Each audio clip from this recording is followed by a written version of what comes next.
Hello, and welcome back to the Jamaican Geologist YouTube channel. In this video, we're diving into the fascinating world of minerals. Uh, we'll cover what they are, how to identify them, and why they matter. This is intended to be a very basic introduction, and I will get into more details in other videos on this channel in the future. So let's get started. So a few months ago, I had the opportunity to meet Dr. Dexter Perkins, the author of Mineralogy. I first used this book during my bachelor's degree in geology, and it played a crucial role in my understanding of minerals. Now, the newest edition is available online for free, and you can check it out in the link that I'll provide in the description. So, what are minerals? What does this all mean anyway? Well, the term mineral can mean different things to different people, and it really depends on the context. In the past, people categorized everything into animal, vegetable, or mineral kingdoms. Today, dietitians talk about minerals in our food, and miners call anything extracted from the ground a mineral, and mineralogists, they have a more specific definition.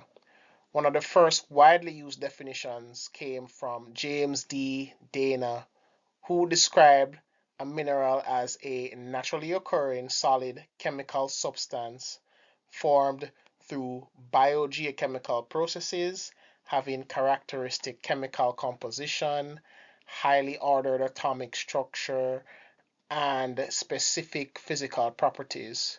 While there are ongoing discussions now about whether minerals can be partly human made or biologically formed, but for this video we will stick to Dana's definition. And Dana's definition is as follows.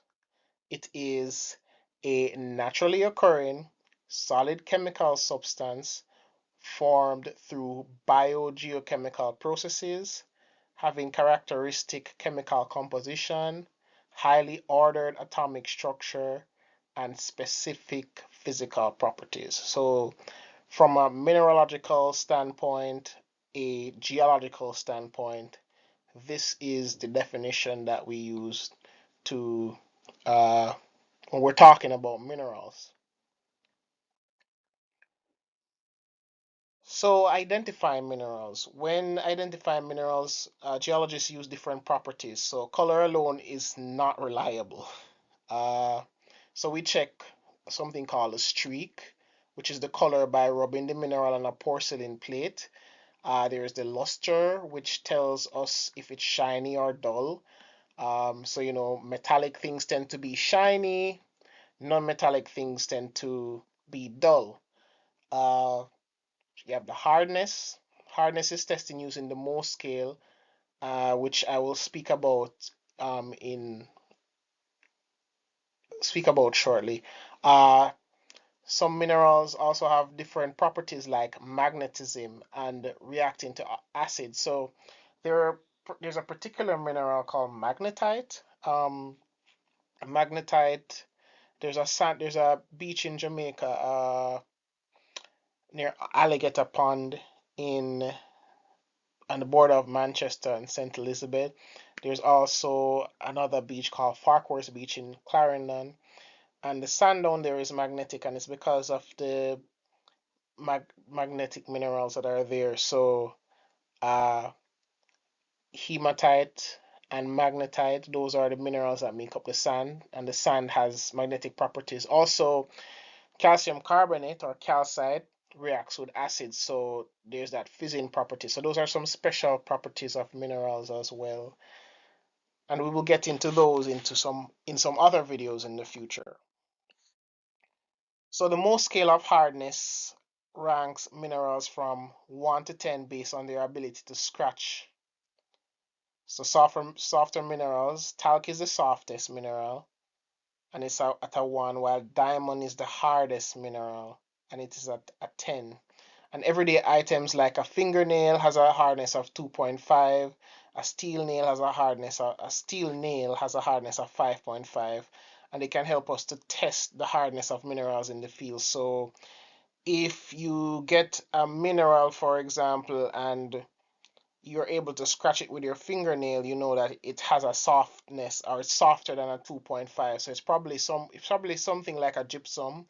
Um, if you're able to scratch it with a coin, for example, which are 3.5, you know that probably it's calcite, and calcite can also be tested with acid.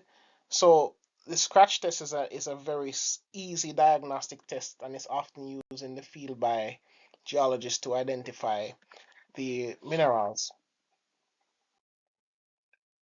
So why do minerals matter?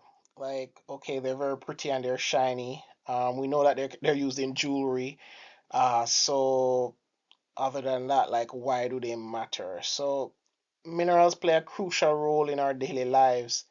Um, Many minerals are used in our electronics, and I have this image that I sourced from the United States Geological Survey, and they show the different components of your phone and what minerals contributed to the phone's construction. Silicon is a common one. It's used in electronics. Limestone is used in cement. Some of the supplements that we take, for example, the calcium carbonate was derived from the limestone rock, and they're used in our supplements and medication. And everyone knows about the jewelry, like minerals are a big part of the jewelry industry. But it's more than just jewelry. It's our electronics, it's our car, it's our aviation, planes, and there's so much that minerals contribute to. So from a Jamaican standpoint now, what are the minerals in Jamaica? So Jamaica is home to several important minerals, and bauxite is the most well known. And it's the primary ore of aluminum production. Limestone is also widely used in construction, and along with gypsum, it's one of the chief ingredients in cement. And Jamaica also has gold. There was a gold mine in Jamaica in the early 2000s in Pennant, Clarendon, and there are also ongoing exploration right now for investigating Jamaica's copper for its economic potential. So those are some major minerals that are in Jamaica. So to wrap up, we've covered what minerals are, how to identify them, and why they matter.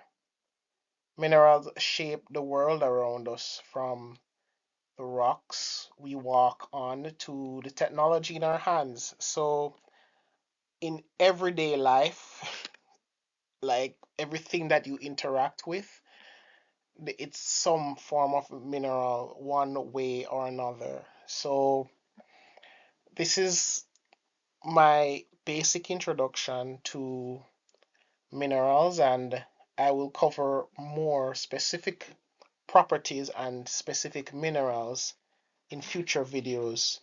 So until next time, I believe the next time I will cover hydrogeology, so that will be an interesting topic.